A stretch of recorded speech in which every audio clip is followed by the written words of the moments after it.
mentioned just a few minutes ago that there were members in your caucus who support expanding it and trucks and cars, and that's got to be a tough sell. Even tolls on trucks are going to be a tough sell. What kind of backlash do you think that Democrats will face in an election year in a climate where I absolutely do not. I think the people of the state of Connecticut are sick and tired of us not dealing with the issues that the state faced. I will say under my watch as Speaker, we've addressed the spending cap, we've addressed the bonding cap, we did the revenue cap, we've tackled the pension liabilities more so than any other administration, and now we're going to finally tackle the transportation issue that's been plaguing the state for almost 20 years. I would say this is a legislature of action, and there will be no repercussions, because to stand up and just say, oh, we can solve this problem another way, just doesn't work anymore. Put something in writing, put a plan, be willing to vote. I said into caucus, and I'll say right now, when I first got elected, my mother always told me, you'll win some votes, you'll lose some votes. You may win an election, you may lose an election.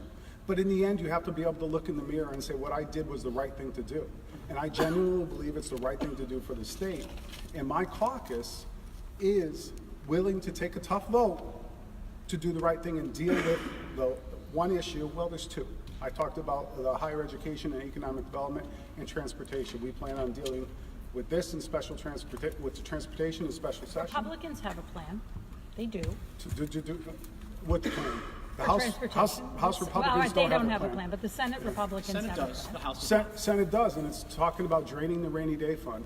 And what happens when the rainy day fund is drained? And everybody tells us it's not if a recession comes, but rather when. History tells us it will come. Are you going to then defund public education? Are you going to defund higher education? Are you going to defund senior services? The state of Connecticut, they say, oh, there's other cuts out there, but produce a list. We went from 52,000 state employees down to 42. We went down to 80 plus agencies, down to 50 some. The governor's continuing to look for more efficiencies. So where is this miraculous savings coming from? They talk about the pensions.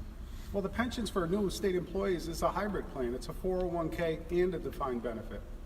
The liability is with the already retired workers. Are you going to go out and try to change constitutional law to take away benefits from somebody already retired? No, but it's a great talking point that they can use. It's based in zero reality. So when they have a plan, you have specific cuts, and tell me what you're willing to do when the recession hits, we can have a conversation. But their famous line of kicking the can down the road, you're just going to sit and hope a recession doesn't come? That really is penny wise and pound foolish.